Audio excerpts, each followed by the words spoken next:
Well, thank you very much. What a group this is. Ooh.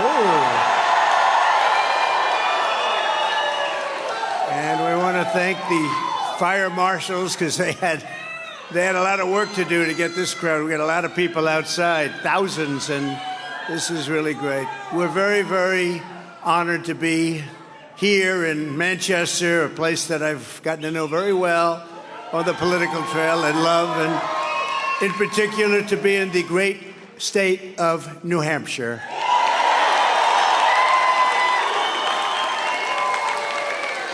As I promised you, and as you know from the beginning, I fought to protect and defend New Hampshire's beloved first in the nation primary, and you got it. You got it. And next year, we're going to make history together when we win New Hampshire primary for the third straight time. We've had a lot of success here. Today, I'm deeply honored to receive the endorsements of more than 50 New Hampshire state legislators, many of whom are on stage with us and some of whom are in the audience because I think structurally, maybe the stage couldn't take it. But I just want to introduce them, if I could, quickly. They're great people. They went out there right from the beginning. Most of them have been with us right from the beginning, and we love them, and they're just special people. Representatives Kimberly Iber, Louis Andrus, Glenn Bailey, Harry Bean, Jacob Brouillard, Claudine Burnham. Hello, Claudine. Tim Cahill, Jose Cambrils, Brian Cole, Deborah DeSimone, Ron Dunn, Tracy Emmerich, thank you, Tracy, Keith Erf, Larry Gagne, Ted Gorski, Gerald Griffin, Tina Harley, Juliet Harvey Bolia, Gregory Hill, thank you, Gregory, Thomas Kuczynski, Diane Kelly, Stephen Kennedy, Abul Khan,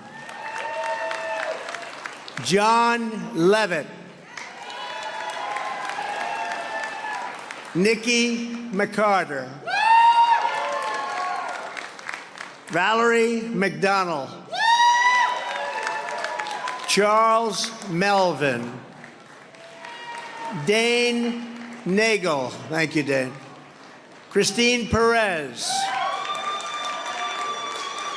Joseph Petre, Tom Plousage, John Puderstick, Kevin Pratt, Arlene Quartiello, Andrew Renzolo, Jennifer Rhodes, Terry Roy, John Sellers, thank you, John, Vanessa Sheehan, Lisa Smart. Look, these are endorsements. How good is this? Lisa Smart. Thank you. These are endorsements. James Spillane, Jonathan Stone, James Summers, Jeffrey Tenzar, Paul Terry, Dick Thaxton, Jordan Urlili. Jordan, thank you. Lily Walsh. Kenneth Weiler, Robert Wary, and Clayton Wood.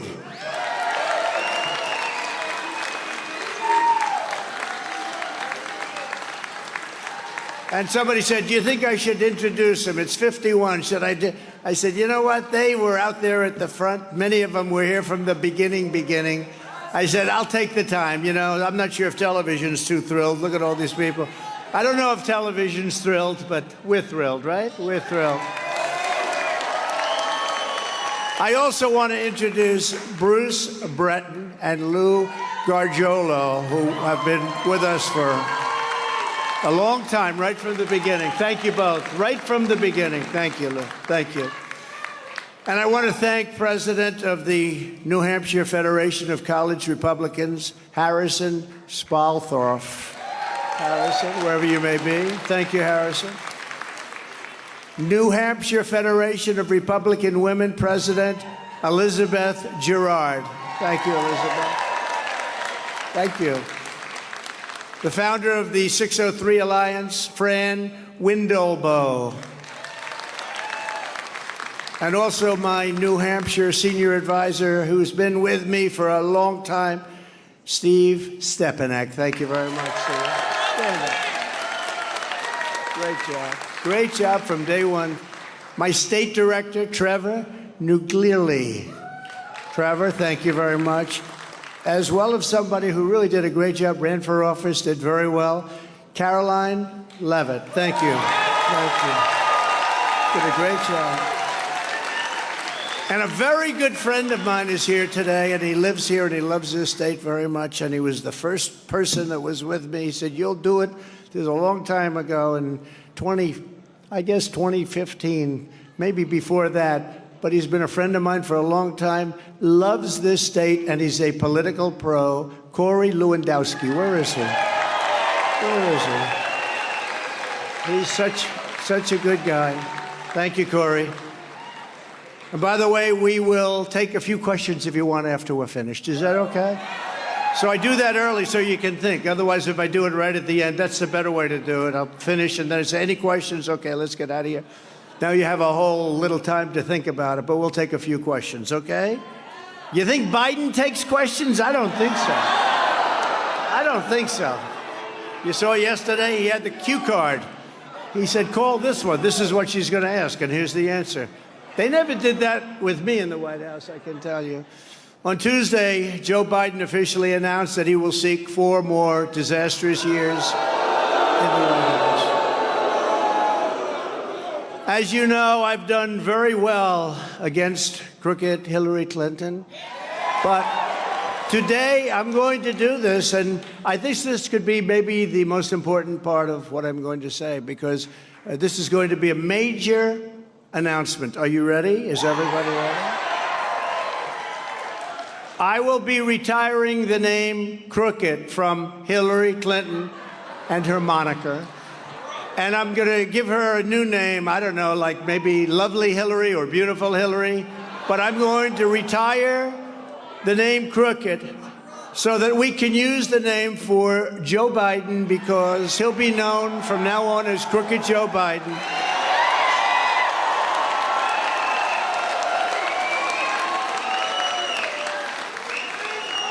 You would think that Hillary would be very happy today.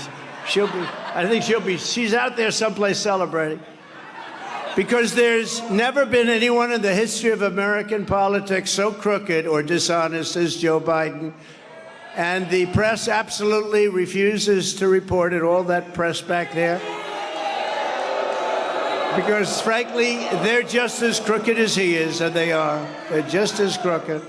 The choice in this election is now between strength and weakness, between success or failure, between safety or anarchy, between peace or conflict, and prosperity or catastrophe. We are living in a catastrophe.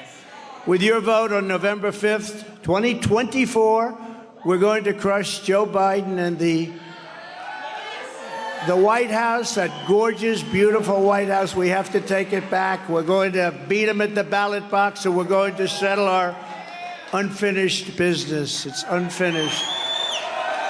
Biden announced his presidential campaign by, get this, a prepackaged video. I was going to do that for you today. I'll do a little video, send it up to New Hampshire. You wouldn't have been very happy about that. But when you're running for president, you think at least one time you'd get up and say, I'm running for president. Where am I going? Where the hell am I going?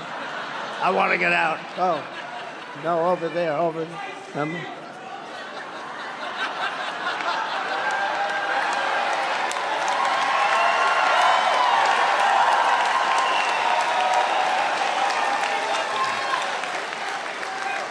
A prepackaged video that took supposedly 7 takes to get it right, if right is what you want to call it.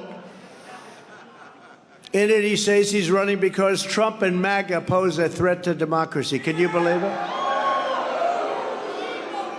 Got to explain. MAGA is Make America Great Again, right? No threat there. No, it's Biden who poses the threat to democracy because he is grossly incompetent, has no idea what he's doing, and basically he doesn't have a clue, and that's a very bad position to put our country in. Our country is in a very dangerous position right now. Very, very dangerous. We're now in a nation, and we are a nation in serious decline, a nation that has lost its way. We're led by a hopeless person, but we will win in 2024 and make America great again. We can do it. It's not too late. It's not too late. But we've got 1.5 years to go. That's a long time with what's happening to our country. That's a long time still. With such a calamitous presidency, it's almost inconceivable that Biden would have even thought of running for re-election. He's destroyed our country, and yet he says in his recorded piece that he wants to finish the job. That's right, he wants to finish the job of destroying our country. But on that, he's actually very close. He is very close to finishing the job, unfortunately. One of the most important issues in this campaign will be which candidate can rescue, and this country needs a rescuing. We have to rescue America from the wreckage of the Biden economy. Under my leadership, we built the greatest economy in the history of the world. In fact, we actually did it twice because that horrible gift from China came over. COVID, or the China virus, as many people say. Actually, in New Hampshire, you say China virus, pretty much. But now we will do it again. We will do it again. We passed the largest tax cuts and reforms in American history. We cut more job-killing regulations than any administration ever, also in history. We achieved American energy independence, and we were about set to do American energy dominance, bigger than Saudi Arabia, bigger than Russia combined, ×2. And we slashed the price of gasoline down all the way down to $1.87 a gallon. Doesn't that sound good? That's why you have this horrible inflation, because of what happened to your energy. Now everything's up. Now it's happening to everything. Thank you. Thanks to our policies, the typical New Hampshire family saw their annual income rise by $6,000, the largest increase in recorded history, the largest. Nobody's ever seen that, by $6,000. Everybody was happy. For decades, the corrupt globalist establishment savagely betrayed New Hampshire workers. You know that better than most. I see those beautiful factory buildings. Some are now apartment houses, and some are now senior citizens. But the factories, that's what you had to do. The factories, there's so many gone. Your state lost 1 in 4 manufacturing jobs after the NAFTA disaster and China's entrance into the World Trade Organization. But after years of cruel sellouts by past leaders, I ended NAFTA, the worst trade deal ever made. That was the worst trade deal ever made, what they did to us for so many decades, and replaced it with the incredible USMCA, Mexico, Canada. That's considered now the best trade deal ever made. So good, in fact, that Mexico and Canada are now trying to renegotiate the deal with the Biden administration. I say, don't do it. Don't talk about it. Don't do it. Somebody over there told me it's unfair. I said, you know what? We lived with unfair for decades. Now they say it's unfair. No, we made a great deal, and you're all manufacturers, farmers, everybody is benefiting. USMCA, we're very proud of that. Don't let them renegotiate. I withdrew from the job-crushing Trans-Pacific Partnership. That would have totally destroyed this country. They were all set to sign. Obama, Barack Hussein Obama, they were all set to sign it. And I stood up to China like no administration has ever done before.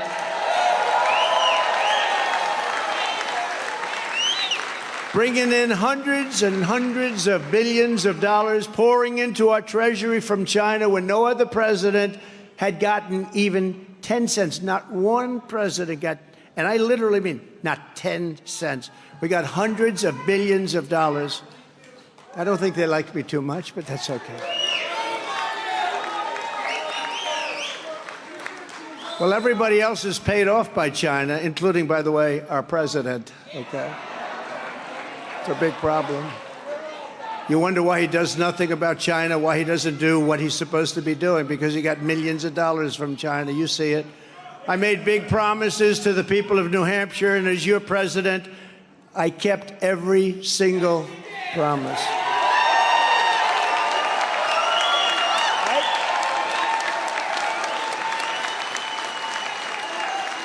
When China unfairly targeted our lobstermen, I gave them hundreds of millions of dollars in relief straight from the money we were taking in from China. We took a little bit out, like a little bit's hundreds of millions of dollars, by the way, but that's a lot to a lobsterman.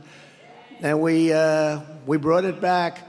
I made a deal with the European Union to completely eliminate tariffs on American lobster. You know that. They were charging us big tariffs so that we couldn't sell to them. The first EU tariff reduction on any product in over 20 years. Nobody ever asked the EU, or if they did, they didn't get it, because they're very difficult people to deal with. I want to tell you that. They don't care about us. They care about them. And maybe that's the way it's supposed to be, right? I also opened up 5,000 square miles of ocean that Barack Obama closed to New England fishermen. You know about that.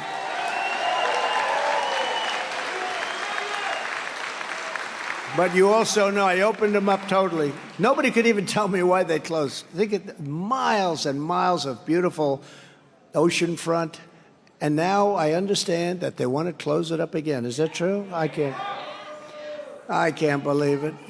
I can't believe it. Yeah, let Canada do all. You know, Canada's the one that wanted it closed because they want to do the business. And I gave our farmers $28 billion out of the tariffs that we took in from China because they were treated very unfairly. I said, how much would it be? They said, approximately $28 billion. I said, I'm going to take it from China. China paid them $28 billion. Who else is going to do that one, okay? Tell that one to President Xi. You mind giving our farmers $28 billion? Actually, better than that, we signed an incredible trade deal with China. But once COVID came in, I didn't care about trade deals so much. But it's a tremendous trade deal, $50 billion.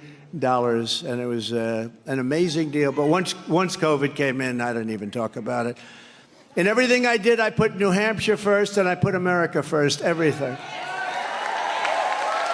When I left office, we handed Joe Biden the fastest economic recovery ever recorded, all with no inflation. We didn't have inflation. We had low energy prices that kept it down.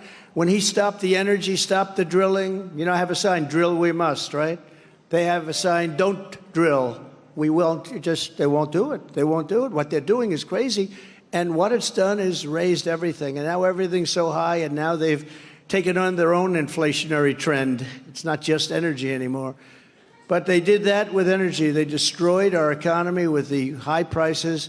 All electric cars. Oh, that's wonderful. Everybody, they don't have enough electric to turn on the lights.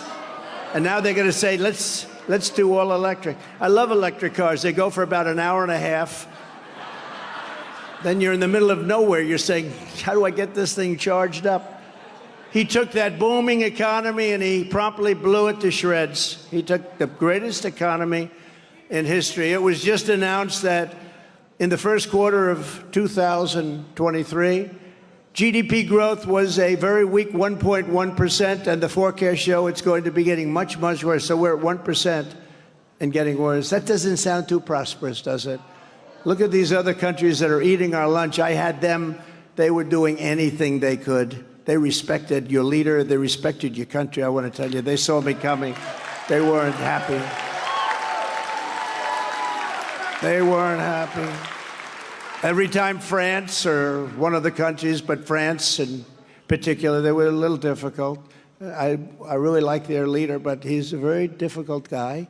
And whenever he got cute and wanted to tax our people or our companies, I just say, that's okay. We're going to put a 100% tariff on all wine and champagne coming into the United States. They would say, no, no, no, we will not do it. We have decided we won't do it. No, but I don't think they do that. I don't think they do that in this group here.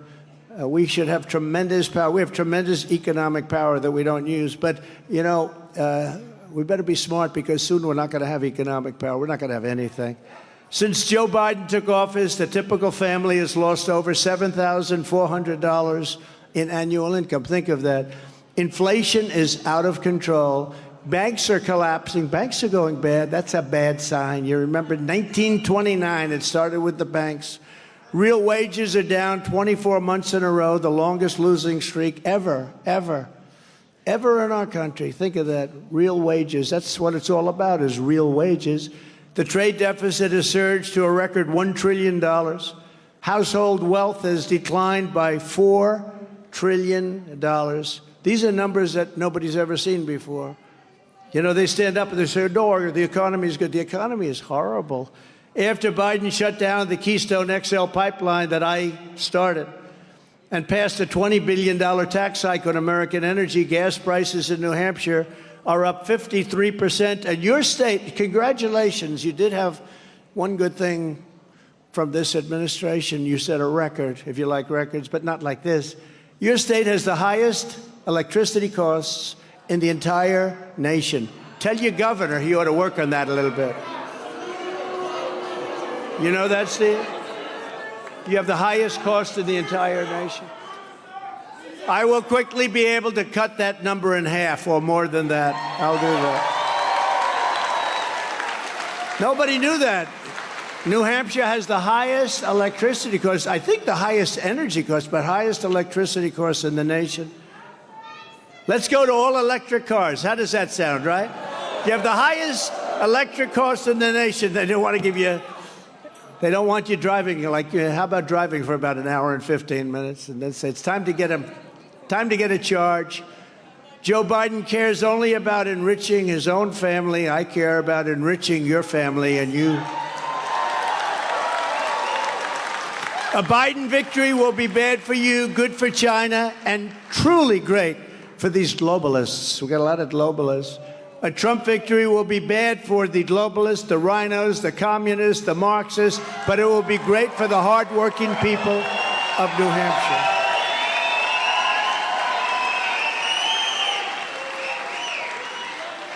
Within hours of my inauguration, I will begin the process of terminating every Biden policy that is brutalizing New Hampshire and all U.S. workers. I will restore my famously successful executive order requiring that for every one new regulation, 2 old regulations must be eliminated. That was so successful. You remember that? When I did that, and I was actually getting 12, 13, 14 cut down. It was amazing, actually. But they put many of them back. But they haven't been able to up your taxes yet because we have a very strong bill. We went through everything to make sure that nobody could tamper with it, but they're trying to raise your taxes very greatly. Instead of growing the size and scope of the federal government every year, we will shrink it every year with aggressive cost reduction targets for each federal department. But we'll take care of our military. We have to. We have no choice. A lot of bad actors out there looking to do harm. We will take care of our military. You know, I rebuilt our entire military. They gave $85 billion of it to Afghanistan, but in probably the most embarrassing moment in the history of our country, $85 billion worth of brand new military equipment. I will create a true national trade policy like the kind that made New Hampshire a manufacturing and industrial powerhouse in the old days. Remember the old days? You see those buildings all over and you say, wow. I did a great job in renegotiating trade deals with other countries. They were the worst, the most horrible deals I've ever seen. I'd often wondered to myself, who the hell negotiated these deals? They were so bad, you'd say they were either like very, very stupid people or they hated our country. It could only be one of two.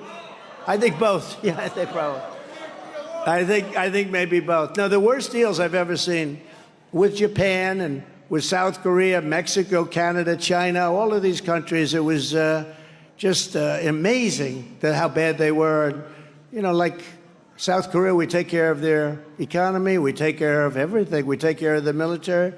They're right next door to Kim Jong-un. He and I have a very good relationship. People would say, it's not good to have a good relationship. Yeah, it's very good to have a good relationship. It really is. But he's not so happy with Biden.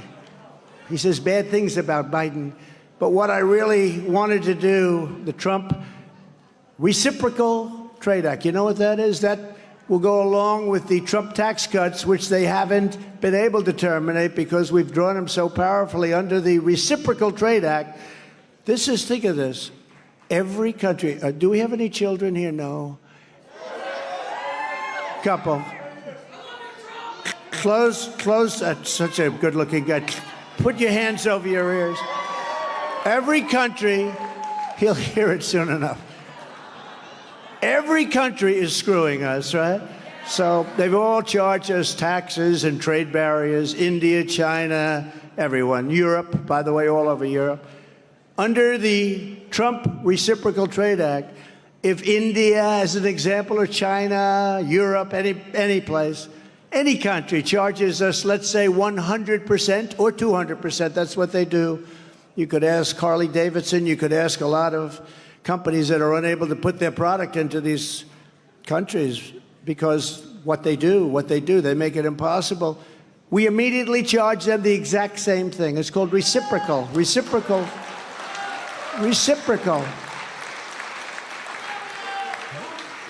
So if India charges our companies 100, we charge their companies 100. It's very simple. And yet we have people in Congress that say, no, I don't think that's good. Anybody that says that's no good, very interesting. Lindsey Graham, the progressive from South Carolina. No, he's a progressive, but he's got some good things too, okay? But Lindsey Graham, I said to him, Lindsey, you got to go along with this. We were all set to get it done. You got to go along with this. He says, so let me get this straight. If they charge us, we charge them the same thing. He said it's not his strength. Other things are his strength. He said, so they charge us, we charge them, same thing, right? Yeah, you got my vote. That's so easy. But, you know, well, you have guys in there that I guess campaign contributions are much worse than that. Maybe campaign contributions that aren't recorded. But can you imagine? But we were close to getting that done, and then the election was rigged. But we would have had that done, and done very, very quickly. One of two things will happen.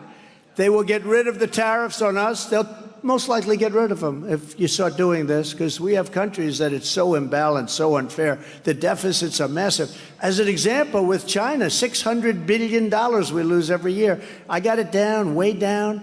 And then we had a little surprise on an election, and they're way up now. They're doing better than they've ever done. But they'll leave them. The United States will make a fortune on this. The United States will make an absolute fortune, get rid of your deficits, and other countries won't go around saying we're stupid people, because that's what they say right now. We're stupid people to allow this to happen, where they charge us and we don't charge them. Cars, as an example. In China, you make a car in America, send it to China, you have to pay a fortune to get it in. You have like 9 different tax structures. They can make cars and send them into us. We did put some taxes on, though, I will tell you that. I was ready to get all of this passed, and we had great support when we got hit with the election, and we got hit with the COVID, and we got hit with everything you could get hit with, and then we rebuilt it, and we had the stock market actually higher than it was just prior to COVID. When you think of it, pretty amazing. Regeneron, so many different things we did. We did a great job. We never got credit for that one. They give Biden credit. He doesn't know he's alive. I mean, jeez. Under the Trump Reciprocal Trade Act, companies, factories, and jobs will come roaring back into our country, and massive deficits that we've been paying for decades and it's going to disappear. The deficits will disappear almost overnight. I will also revoke China's most favored nation trade status. Do you believe it?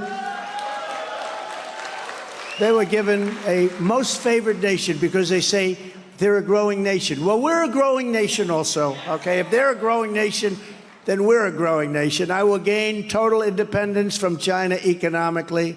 I'll hold the Chinese Communist Party accountable for unleashing the China virus upon the world.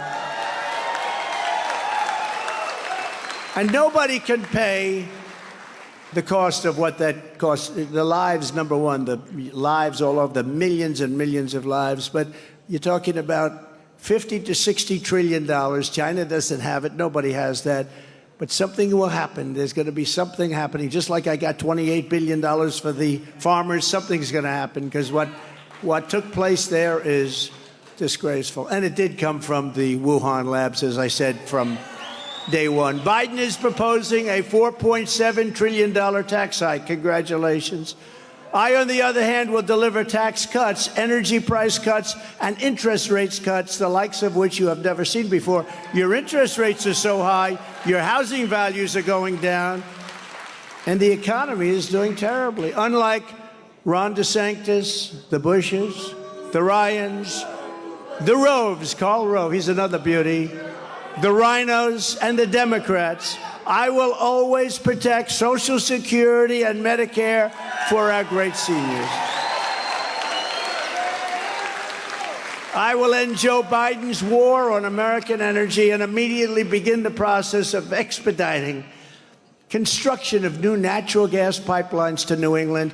Again, you pay the highest prices in the country. You know, for a long time, the Democrats in New York would not allow a pipeline to go through from where they were coming through New York State, where they could really use the jobs, really use the jobs, into New England.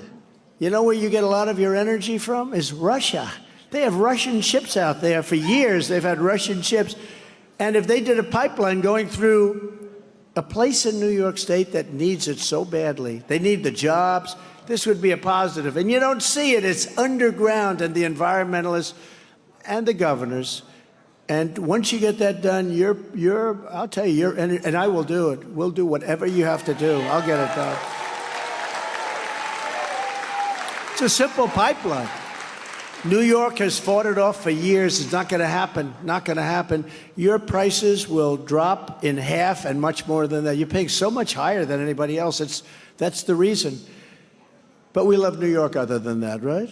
Okay, other than that. But no, they have to do that. They have to do that. We're all part of a team. And if you want to buy a car powered by an internal combustion engine or a hybrid, or if you want to buy an electric car, some people like an electric car, like what, 4% of the people? You'll be able to do it long into the future. We're going to put it all back. And if you want to have a gas stove, you're going to be able to have a gas stove too.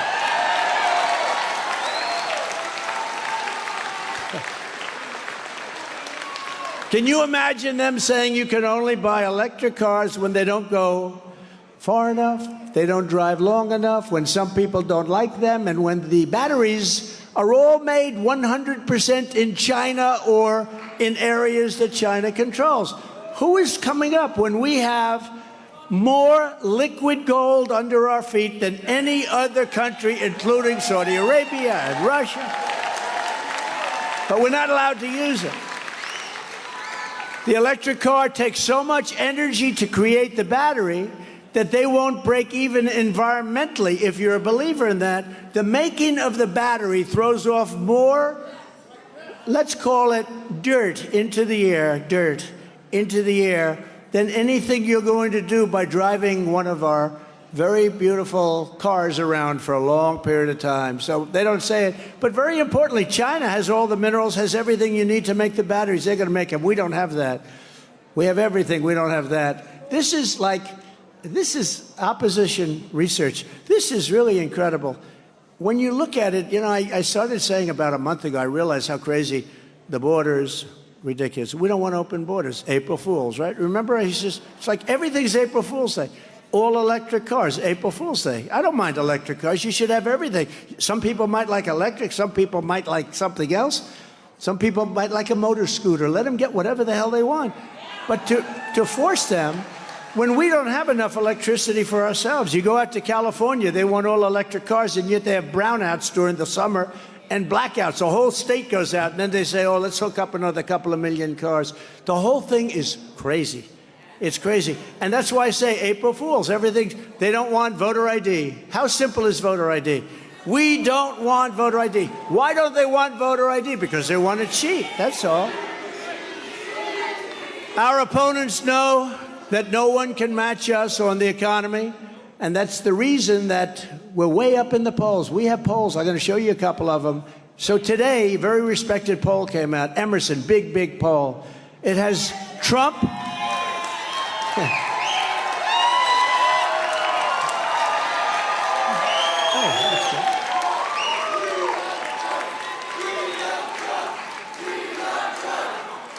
Thank you.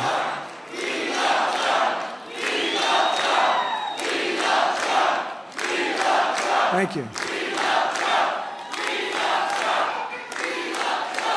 Thank you very much. And I love you too. That's why I'm doing this. I had a nice life. I didn't have to go before grand juries every time I fly over a state. If I fly over a state that happens to be Democrat run, they send me a subpoena to go before a grand jury. These people are sick. They're weaponizing that stuff. But, you know, these polls are amazing. So today's very important and big Emerson poll came out. So it has Trump at 62%, DeSantis at 16%, Mike Pence at 7%. Obviously, people are dreaming of energy independence, a strong military like you had, and borders and low taxes that are strong. We want strong borders. We want low taxes. We want low interest rates. We want to be respected throughout the world, not laughed at. We're laughed at. You know, I said in a speech recently, somebody said, what do you think about Xi? I said, he's a very powerful, strong man. He's at the top of his game. The fake news media said, how dare they say that? I said, what am I going to say? He controls 1.5 billion people. No, he's not at the top of his game. The same thing with other leaders. They're sharp. They're smart. They're at the top of their game. We're the only one that has one that's not. And he's not close. And he never really had a top of the game if you go back 25 years. In this week's big morning consult poll, that's another big one, Trump is leading by 37 points. And last week's, I don't know if you've seen these, Steve. These are good numbers. Makes Steve's job easy. Don't assume that, Steve. Just keep working, because under the Clarity campaign poll, a big one, I lead by 45 points at 65, with DeSantis being at 20%, Pence at 4%, Nikki Haley at 4%, and sloppy Chris Christie at less than 1%.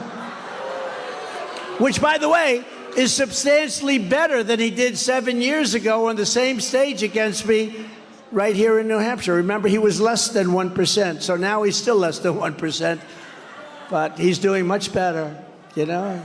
Got a big mouth, that's all he's got. In Massachusetts, your neighbor, 70% for Trump.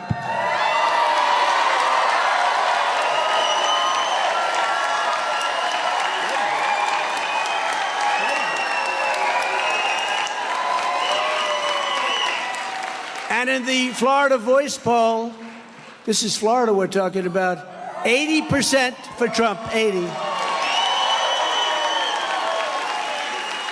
In a great place, South Carolina, we have a 22-point lead. In the victory poll of Iowa, it's Trump 54, DeSantis at 24.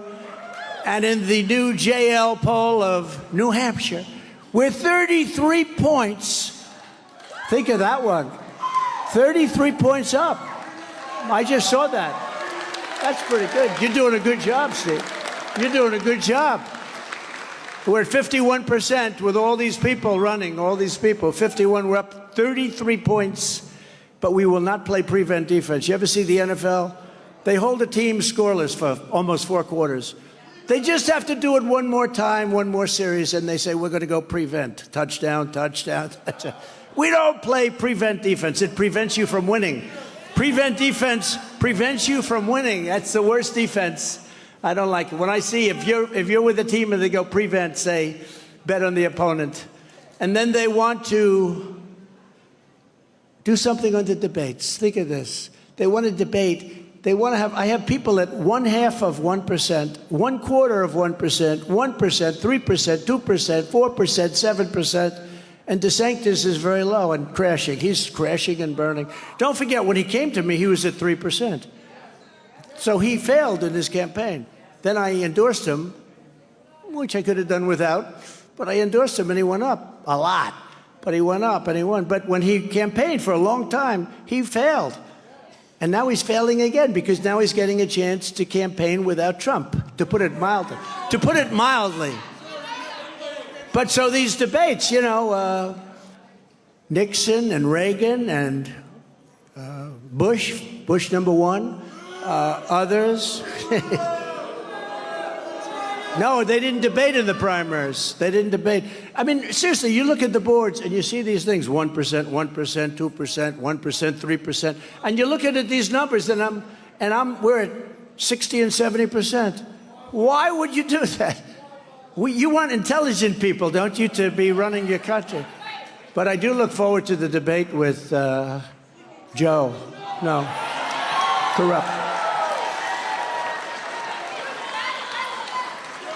With Crooked Joe. No, I look forward to that. Remember last time I said, where and why did you accept $3.5 million? Remember that? Why did you accept, on the debate stage, I had that guy, Chris Wallace. How's he doing? How's his career going? Not too good. He always wanted to be his father, Mike, but somehow it didn't work out. It's called lack of talent. But think of this. Think of this. Remember on the debate stage? I said to Biden, I said, why did you accept $3.5 million from the mayor of Moscow's wife? And Chris Wallace, he didn't know how to answer the question. Chris Wallace said, you shouldn't be asking that question. I said, has a lot to do. Why did he get $3.5 million from Moscow? He didn't do anything for it. And Chris Wallace stopped him from giving an answer, which he didn't have, by the way. Saved him. They want me to go to the Reagan Library, as an example, which is, nobody knew this until I brought it up yesterday, which is run by a guy named Fred Ryan. He is the chairman and CEO of the Washington Post. Can you believe it? This could only happen. The Washington Post, the enemy of the people, the Washington Post, think of this, is running the Reagan Library. I think Ronald Reagan would be spinning in his grave, okay? But you say, how did that happen? But they want me to go. And sadly, your governor, Sununu, doesn't register. No, sort of a nasty, isn't he a nasty guy? You know, it's funny, his father was very, very tough. But when I won, he became one of my best supporters. He really was. He really was great. But he was really tough. This guy doesn't have the same qualities. But you know what? Think of it. He could have run. He could have had a Senate seat. Would have helped so much. You know, he's playing games. But Sununu, if you take a look at what he's done, it's crazy. We're leading him, I guess, 58% to 7 in your state. You saw the poll. 58 to 7. And now if he ran for the Senate, he probably couldn't win even, you know, if you put him back in that same position. But he could have really made an impact. He could have run for the Senate, would have probably easily won because of the family name, would have won, and that would have been a tremendous thing. Instead, he wants to play games with running for president where he's registered at less than 1%. I don't think he's going to make it. If he made it, it would be the biggest upset in the history of politics. Any country. We'll include every single country all over the world. And he should stop being a nasty guy and telling people that I won't win in the general election, which I will. Remember? Speaking of which, we're leading Biden by 7 points in Rasmussen poll. We're leading him by 7 points in the Harvard poll, Harvard-Harris, and by 11 points in another poll. And by the way, The same people that said the same thing in 2016, well, maybe he'll win here, but he's not going to win in the general election. They love that. That's the only narrative they have left. But we're winning against everybody, and we're doing just as well in the general election. But it was the same people. I went in and I said, boy, I get killed in this. They say, he's not going to win in the election. And then I won. And then I won a second time by far more votes, but it was a rigged election. So, you know, what are you going to do? And that's the thing I asked Steve and all the people up here, because these are incredible people. I don't even care if you help me campaign. You don't have to help me. What I want you to do is help me on election evening, which is no longer election evening. It's election period. Because these people have like a month and 2 months to look around and play around with the votes. How people let this happen. We got to go to all paper ballots, voter ID, same day voting, one day.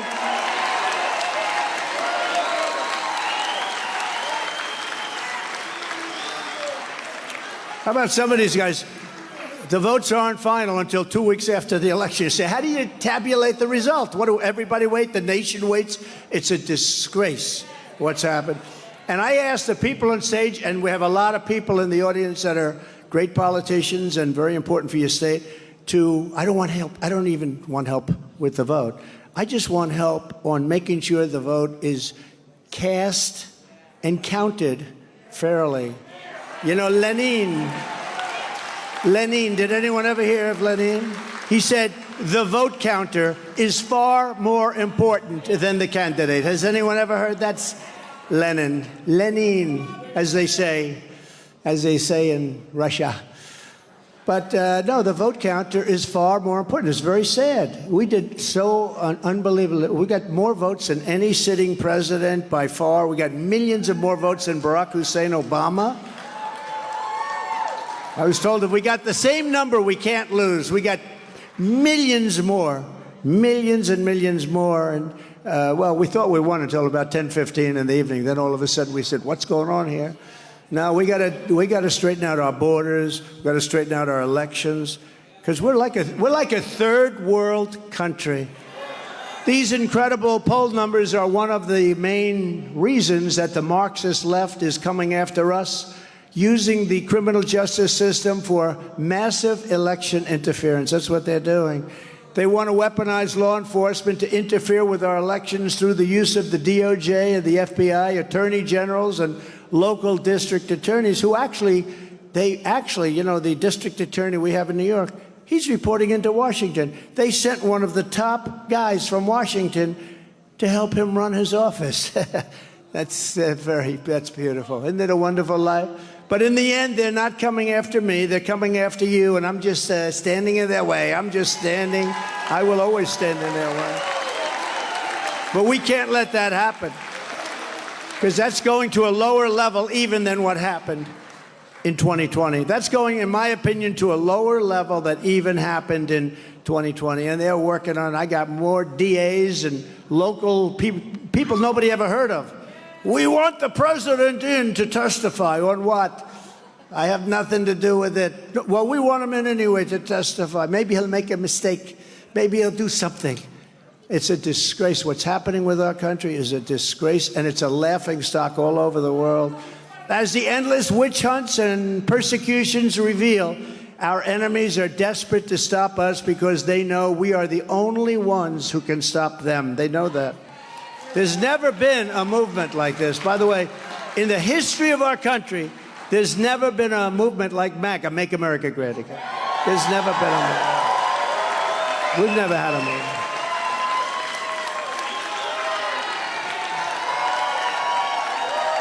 And with all of the, I'm looking, it's a lot of fake news.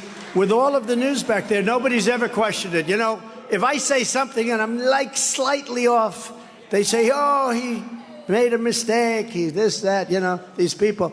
I've never been challenged. I say it all the time. Are you hearing me? There's never been a movement in history, like MAGA, Make America Great Again. But unlike other politicians, the harder our enemies hit me, the stronger and more determined we are. And that's as a party and as a movement itself. They hit me, and We're all together. I'm with you, you're with me, and the harder they hit, the better we do. You saw that a couple of weeks ago with these fakers. In recent months, I've been laying out a bold, forward-looking vision for what we will do when we become the 47th President of the United States.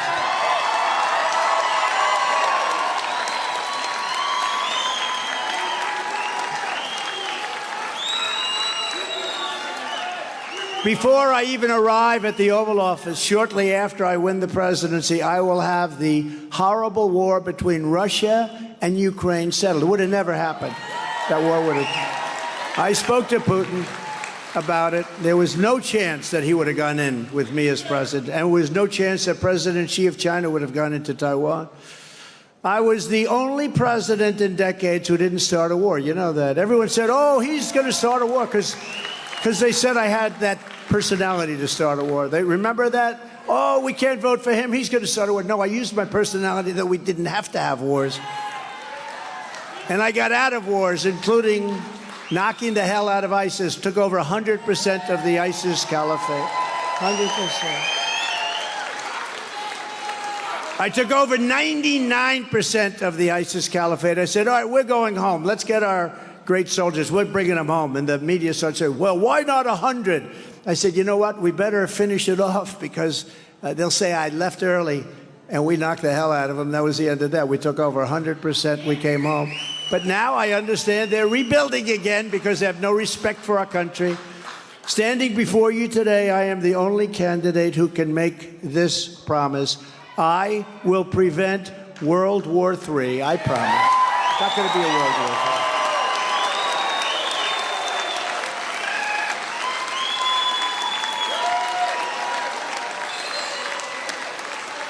And very sadly, there's never been talk like what you're hearing now, because this guy doesn't have a clue how to speak. He's too tough when he should be soft. He's too soft when he should be tough. He says things that are so bad, provokes, and then shows weakness. It's the craziest thing. He says just the opposite of what you have to say. I know Putin very well. I know Xi very well. I know Kim Jong-un. If I didn't take over from Obama, if he had another year, you would have had a nuclear war with Kim Jong-un of North Korea. You would have had a nuclear war. Then when I got along with him, everyone hated. The fake news hated that I got along. He gets along. Isn't it a good thing to get along with a guy with 5,000 nuclear weapons? That's okay. But I did get along with him. I got along with a lot of people that people are surprised, really surprised. That's why we had no wars, and they would have never gone in. And it's so all those people dead in Ukraine, far more than you think, far more than they report, these phony numbers where a city is blown up, buildings all crushed to the ground, there's nothing standing, and they say nobody was killed, 2 people were hurt. Hundreds of people, thousands of people were killed. These numbers are far greater and far worse than you hear. When I get back into the Oval Office, we will totally obliterate the deep state. We will establish a Truth and Reconciliation Commission to declassify and publish all documents on deep state spying, censorship, and corruption. By the way, they spied on my campaign. They got caught. Can you imagine if let's take Barack Hussein Obama. Let's say we spied on his campaign, you got caught. What do you think would happen? You think it would just be some stories in only a few newspapers, because most of them don't even want to write it. They would have brought back the electric chair. That's what they would have done. It's a disgrace. It's a disgrace. Unequal justice. And I will require every federal employee to pass a new civil service test. How about the president? Let's start with the president. Demonstrating an understanding of our Constitution. To stop the local Marxist prosecutors who release rapists and murderers while persecuting conservatives. On day one of my new administration, I will direct the DOJ to investigate every radical district attorney and attorney general in America for their illegal, racist, in reverse enforcement of the law. I will quickly restore the most secure border in U.S. history, just as we had 3 years ago. We had the strongest, most powerful, most secure border in the history of our country 3 years ago, we had the most secure. We built hundreds of miles of wall. It worked, by the way. Then we were going to do 200 more miles of wall in certain areas where we could see it was a little weaker than we wanted it. We started that. Could have been finished in 3 weeks if he did it. We had the stuff ordered. He took it away and hid it so that Texas and Arizona couldn't use it. And that's what I said. I guess they really do want open borders, and they actually want open borders, and nobody understands why. Why do you want to have people from prisons? Why do they want that? Why do you want people from prisons and mental institutions and insane asylums? That's a step above. That's Silence of the Lamb type, okay? Why do we want these people in our country? Why are we allowing them? And you know, you have to see these other countries. They are, I mean, they've never had it so good. Their prisons are emptied out into the U.S. They have no more costs. They don't want to take care of these people for 70 years, which is what you could have. I mean, they have this MS-13. You saw what happened yesterday with this killer, this thug. He was an MS-13. The level of violence, they called it demonic. The level of violence is incredible. We have become a dumping ground for the entire world. The money they save, no prisons, no mental institutions. There was a story recently about a psychologist or psychiatrist, but a psychologist who worked in mental wards in South America. And he said, I worked 24, a good man, he worked 24 hours a day taking care of very mentally ill people. And he was sitting there reading a newspaper, and they asked him, what's he doing? He said, I have no more work. The people have all been let go into the United States. Can you believe this is what we're doing? How stupid are we? This is what we're doing. And this you pay for. I mean, sure, we can get a lot of them out, but this is what we're paying for. And the crime, you have not seen anything. Wait till you see this. But he said they've let them go in the United States. But this is not true with the 3 or 4 countries that we think of, Honduras and Mexico, El Salvador. This isn't just that little area. This is all over the world they're letting them in, from all over the world. They're coming in. They're coming through the southern border, and we had it stopped up. One of the very first bills I signed will be for a massive increase in Border Patrol and colossal increase in the number of ICE deportation officers. We're going to follow the Eisenhower model. People don't realize it with Eisenhower. He was very tough on illegal immigration. A lot of people don't realize that. He was really tough on illegal immigration. We will use all necessary state, local, federal, and military resources to carry out the largest domestic deportation operation in American history. And they'll take them back, too. You know that story. They weren't taking them back, and I said, good, if they don't take it, they weren't taking them back for decades. And the generals came up to, sure, they won't take them back, sir. And I said, well, do we give them any money, like any kind of subsidies or anything? Yes, sir, I'd like to find out. So it comes back $750 million. $750. So I said, listen, the 3 countries. I said, no more money for them starting this afternoon at 5 o'clock. The next morning, I got 3 calls from 3 presidents of 3 countries. Nice people. They're smart. I don't hold it against them.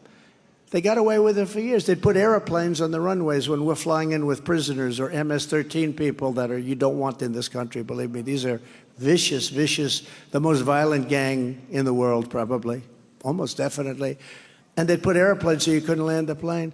So I said, how much? $750. I said, here's what we're doing. Immediately, you're going to stop payment of all money going to these countries. You're going to stop payment now. Next day, I get 3 calls. The presidents of those countries, separate calls, totally. Sir, I understand there's a misunderstanding. Yeah, we want your MS-13 killers that you sent over here. We want them back. And we want everybody to go back to your country. We want them. We're going to bring them back. Sir, we'd be honored to take MS-13 back. We think they're lovely people. What seems to be the problem? No, we would love to take them back. Immediately opened up. Nobody has seen that for 25 years. It took me 1 night. We would be honored. It would be a great honor to bring back MS-13 so they can kill our people instead of yours. No, it's terrible. The people that run our country are stupid people. I will ask every state and federal agency to identify every known or suspected gang member in America. And by the way, our police are incredible. Our firemen are incredible. Our police are incredible. And you know what? They know the bad ones. They're in the cities. These Democrat-run cities are going to hell. The whole world is watching. But these police are incredible. They know the bad ones, but they don't want to lose their pension. They don't want to lose their wife or their husband. They don't want to lose their home. So they're told to stand back, but they know every bad one. They know everything about it. But I'll ask every state and federal agency to identify every known or suspected gang member in America, and every one of them that is here illegally. The police know every one of them. We'll pick them up and we'll send them back home where they came from. They'll be out of here. And I will restore my travel ban to keep radical Islamic terrorists out of our country. You saw what happened. 4 years. 4 years we went. 4 years. You saw that, right? We were very tough on that. We don't want our buildings blown up. We don't want to have problems. The Biden border crisis is also a drug and fentanyl crisis and a human trafficking crisis like never before, mostly with women, very sadly, mostly with women. And it's now the number is 12 times what it was 3 years ago, 12 times. We had it really down. We were so tough on that, what they do with women and to women. Under my administration, we reduced drug overdose deaths in New Hampshire by 18%. 18. We had it 15, then we had it 18. And our First Lady worked very hard on that, I will tell you. She worked very hard on that.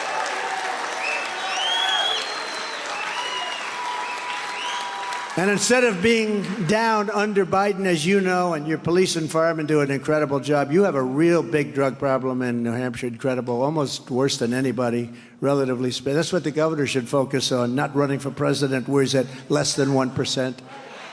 That's what he should focus on. But you have a real problem here, and I have to tell you, your police and your firemen, I spent time with them, and they took me around one day, and the job they do on saving people, a lot of the job they do is saving people that have overdosed. It's incredible. The drug cartels are waging war in America, and it's time that America is going to wage war. That's what we're going to do. We're going to wage war on the cartels. We're being invaded. Our country is being invaded and destroyed. I will knock out the cartels just as we destroyed and knocked out the ISIS caliphate. The ISIS caliphate is tougher. I was told you couldn't do it it would take 3 to 4 years to do it, and sir, I don't think we could do it at all. I did it in 3 weeks. I knocked them out in 3 weeks. We have great generals. Not the guys on television that leave Afghanistan before they take out our equipment and our American citizens, where we lost 13 great people. And nobody ever says this, where many soldiers were just obliterated. Their arms, their legs, their face, obliterated because of people that didn't know how to do their job. And why aren't these people fired? Why aren't they fired? And I will ask Congress to pass legislation ensuring that drug dealers, drug kingpins, and human traffickers receive the death penalty, because it's the only way you're going to stop it.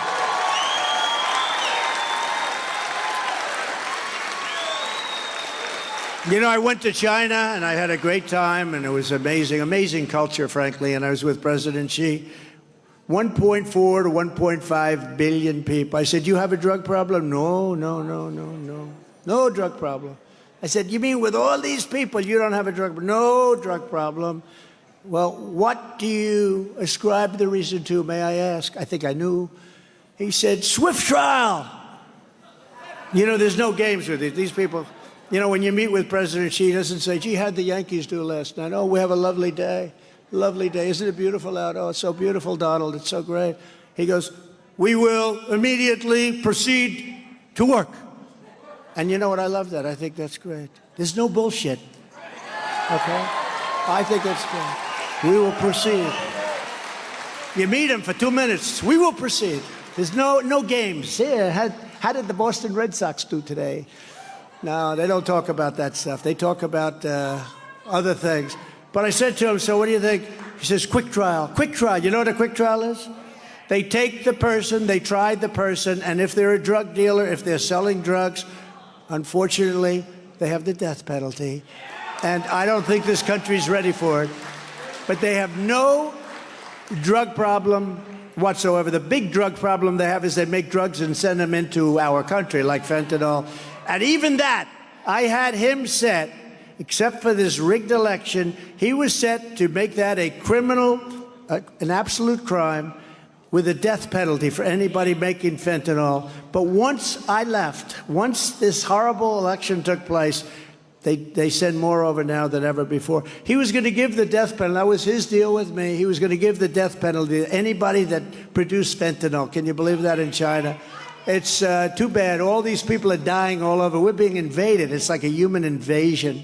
To combat the scourge of homelessness that is plaguing Democrat-run cities such as Manchester, I will use every possible authority to get the homeless off the streets immediately. It's so bad, it's so sad. And you know, you have great hearts, especially the people of New Hampshire. And you know, you don't want to even talk about it. You don't want to say, gee, there's 15 people laying in front of my building. You know, you feel badly about it, but you gotta do something. For a small fraction of what we spend in Ukraine, we could take every single homeless veteran in America and take care of them. Likewise, with all the money we will save by ending mass unskilled migration. That's what it is, mass unskilled. You see where in California now they're giving them medical care, education. They're getting treated better than our veterans are treated. And you know, when they see that, they all come. They say, oh, you mean you're going to give us free medical? Can you? This is not even believable. In California, free, and other places, free medical, education. The classrooms, you have people that can't even speak English, and they're sitting all over the classroom. It's killing our country. But we will have a huge dividend to address the homeless crisis in our own country. We're going to save a tremendous amount of money.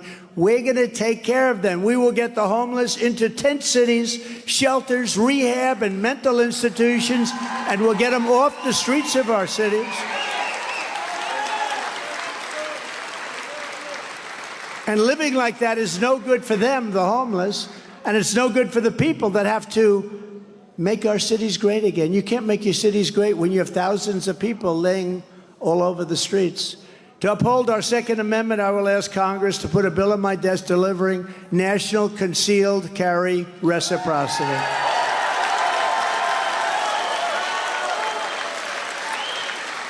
And I will immediately restore free speech in America. We've lost our free speech. And we've lost our press. We've lost our media. It's so sad what happens to them. They don't report. It's not even what they report. They don't report. They didn't report the Biden stuff. They knew about it. They had the 51 intelligence agents. You saw that? Where they said, yeah, it's Russian disinformation. We don't have to report it. These are corrupt people. This is this. And everybody knew that wasn't true. And we will take care of our amazing veterans. And we did it, you know, for 4 years. We had a 92% rating at the VA, at the vet. 92%. We did a great job. The highest rating by far that they've ever had. On day one, I will sign a new executive order to cut federal funding for any school pushing critical race theory, transgender insanity, and other inappropriate racial, sexual, or political content on our children. I will also support parents' rights. Can you believe I have to say that? Parents' rights. Can you believe I'm saying I will support parents' rights? Can you imagine 15 years ago saying, I will support parents' rights? So people would look at you and say, this guy's crazy. Parents' rights, of course. Who wouldn't support that? There are people that don't want the parents to have any rights, including the direct election of school principals by the parents, so you can get people that you want. If any principal is not getting the job done, the parents should be able to vote and fire him, get him out, get somebody that will get it done. And I will not give 1 penny to any school that has a vaccine mandate or a mask mandate.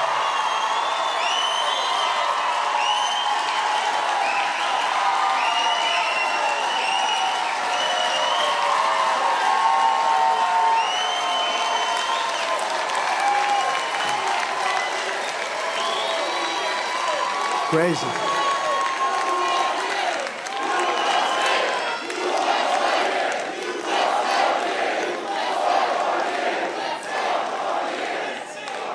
We did a great job, but we didn't mandate anything. The Democrat governors would run their states, and generally they did those mandates, and they were disasters. And a lot of them, they really did it right, Republican governors, when you look at what happened. And I will tell you another thing that people can't even believe. I will keep men out of women's sports, okay?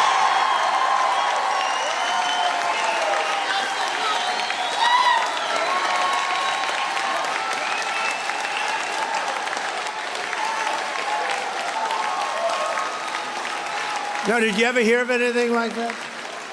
You saw the other day the weightlifter and this young woman, 19-year record. Well, I don't know what it is, 200 and some odd pounds. It's a lot. It's a lot for a man or for a woman to lift, but it's a lot. And this record stood, woman's record, for years, 19 years or something.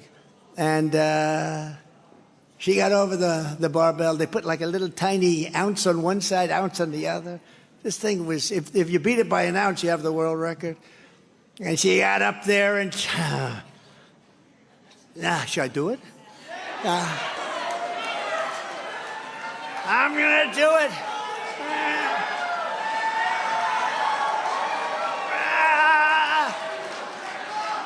She couldn't do it.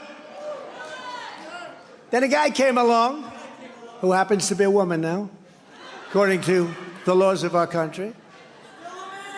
And he looked at it. They said, have you lifted before? Not really. Let's take a look. He looks at it, goes,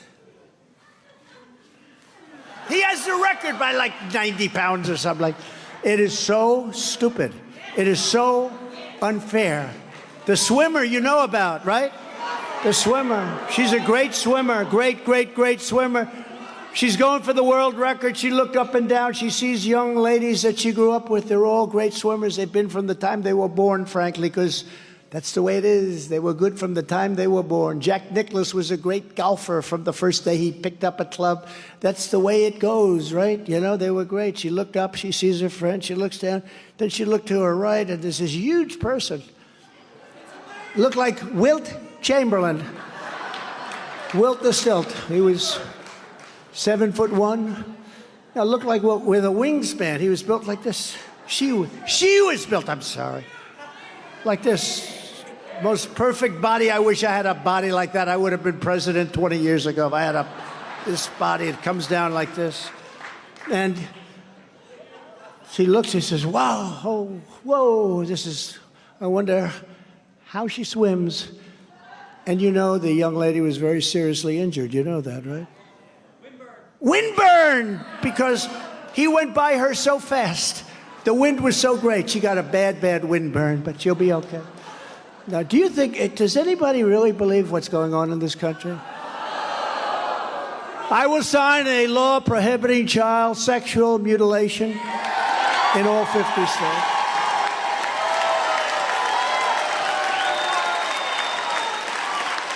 And this is what we must do to save our country from destruction. 2024 is the final battle. If we don't take it over, we're not going to have a country anymore. I want to be positive. I'm just telling you, we're not going to, if we allow them to cheat, because it's the only way they're going to win the election. If we allow them to cheat again, you're not going to have a country. If you put me back in the White House, the reign of corrupt Washington establishment will be over, and America will be a free nation once again. With your support in this election, we are going to complete the mission. We are going to finish what we started. We did so much. We rebuilt our military so much, but we have things to finish. Stand with me, and together we will defeat the globalists, the Marxists, communists, and the rhinos, and we will also defeat the fake news media because they're in on the act. We will evict Joe Biden from the White House. And we will restore the American Republic as the strongest, freest, and most powerful nation the world has ever known. We're going to get ourselves back there, and we're going to get it fast. They know me very well. They're not looking forward to having this happen, but they'll live with it. Actually, we got along with them pretty well. There were certain assets also. You know, other countries need a strong America, not just us. Other countries need a strong America. The USA is a mess. Our economy is crashing. Inflation is out of control. Our banks are failing. Russia has joined with China. Saudi Arabia has joined with Iran.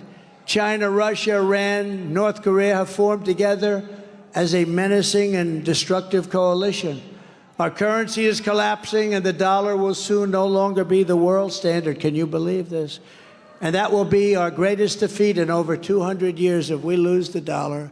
There's a really good chance that we will. But it won't happen with me, not even a small chance.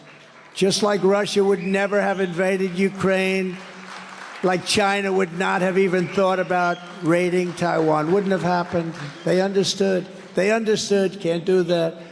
I used to say that if you took the 5 worst presidents in the history of the United States and added them up, they would not have done near the destruction to our country as Joe Biden and the Biden administration have done. But now I say if you took the 10 worst presidents, because I really believe that, if you took the 10 worst presidents and added them up, they would not have done to our nation what this man and what this administration has done.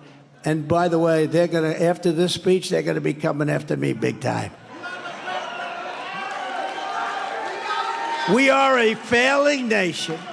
We are a nation in decline, and that's what's happening. I hate to say it. It makes you sick to say it.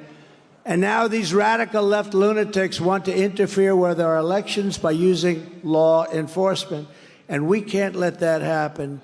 With all of this being said, and with a very, very dark cloud hanging over our country, I have no doubt that we will together win the presidential election of 2024 and make America great again. We're going to do it.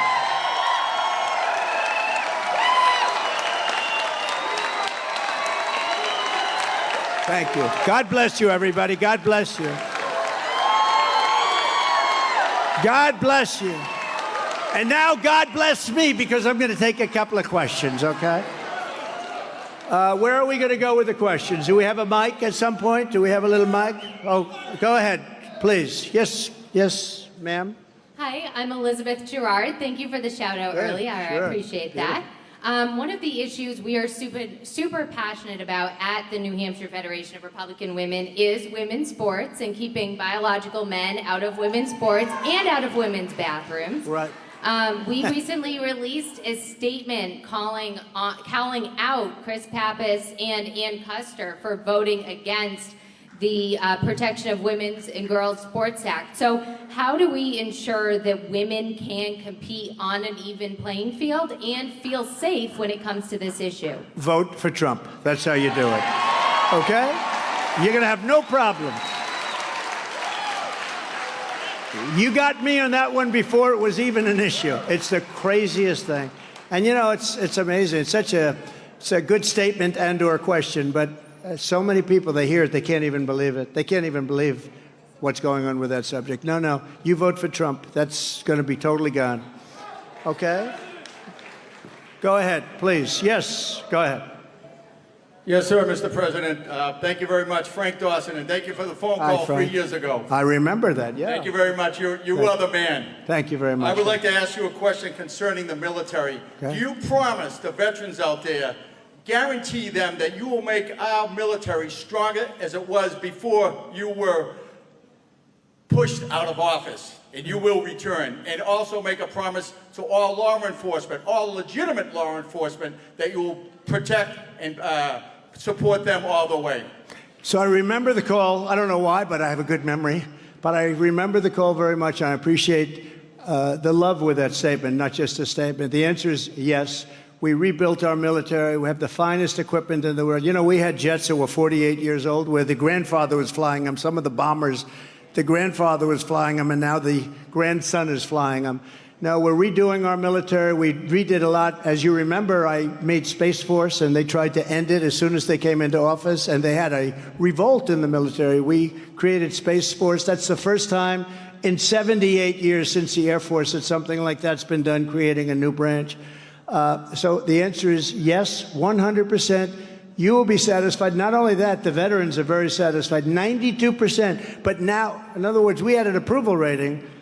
The VA of 92%. That's never happened before. That's a real job. You know, we got approved where you can fire sadists and sick people. You know, you couldn't fire them. No matter what they did, you couldn't fire them because of lots of reasons. I won't blame civil service. I won't blame unions. I won't blame anyone. You couldn't fire them. And we got that done. And we also got it done where you can go out and get your own doctor, and we pay, because some of the veterans, as you know, were online for weeks and months. Some of them became terminally ill, waiting to get just a very simple procedure or prescription. They'd have to wait 4, 5, 6, 7 weeks. And we made it, you understand this, those two things were very important. The ability, we fired, I think, 12,000 people. They were sadists. They wouldn't attack these people in prime time, I can tell you. But they were sadists, they were thieves, they had some very bad people. We got rid of them. We actually had that passed in the legislature. They've been trying to do it for 48 years. And then on the other, as you know, that was a big deal. If you have to wait online for any more than 24 hours, you have the right to go out and get a doctor, get yourself taken care of, and we pay the bill. And that worked out unbelievably well. You know that's true. That's why they liked us. But the answer is yes, we'll take care of it, okay? Thank you. Good to see you. Okay, please. Good afternoon, Mr. President. I'm Christine Peters, also from the New Hampshire Federation of Republican Women. Good. And two of the top 3 issues that women are concerned about right now are inflation and the economy.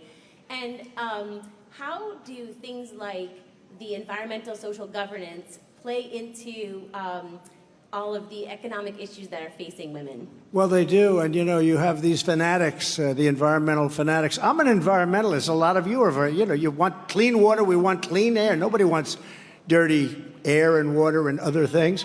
So, but you have to be reasonable. These people are crazy. They're putting windmills all over the place. They're going all over, windmills. The birds you want to see a bird cemetery? Go under a windmill sometime. And they're made in China, just so you know, and causing a lot of problems, very expensive. But I will say this, we will take care of this inflation by going and drilling. You know the sign in they have Con Edison in New York, utility. They used to have a sign, dig we must, drill we must. We must drill. And we did some job. We had it down to below $1.87 for a period of time, gasoline. And what a difference that made. When they came in and they closed everything down, they got rid of Anwar. Anwar, since Ronald Reagan, they've been trying to. Ronald Reagan couldn't do it. Bush couldn't do it. Nobody could do it. I got it done. The biggest site probably in the world, drilling in Alaska, they ended it the first day of the Biden administration. I mean, you think about it. They ended it the first day of the Biden administration, a site that would have been almost the size of Saudi Arabia, maybe bigger, and they ended it. But we'll do it again. We can do it again. We'll get it done again. When you reduce the price of energy, everything else is going to come down. And when everything else comes down, what we'll be able to do is get the interest rates down, and we're going to get our country back. Because our country, the way it's going right now, is going into a depression. We're going into a depression, like a 1929 type depression, and we're not going to let that happen. But we're going to drill, we're going to get energy down, everything else.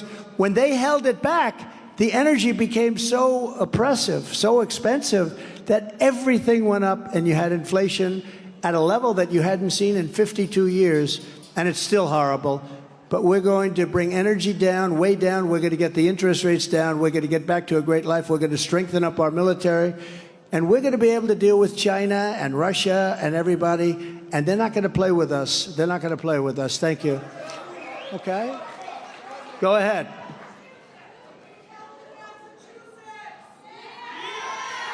Go ahead. Yes. Go ahead. Is it on? Okay. God bless you, President Thank you Trump. very much. God bless you. My name's Christine. I'm from Atkinson, New Hampshire, and engaging with young voters is crucial. Here in New Hampshire, we have American First warriors like Caroline Levitt. How do you plan to engage with Gen Z voters? Well, I think we're doing that, and I'll tell you what, you would be shocked, like Charlie Kirk and others, the job that they do with their youth. It's a youth movement. It really is. That's another movement. You would be shocked to see how popular we are on college campuses. Much different than what you read, much different than what you hear.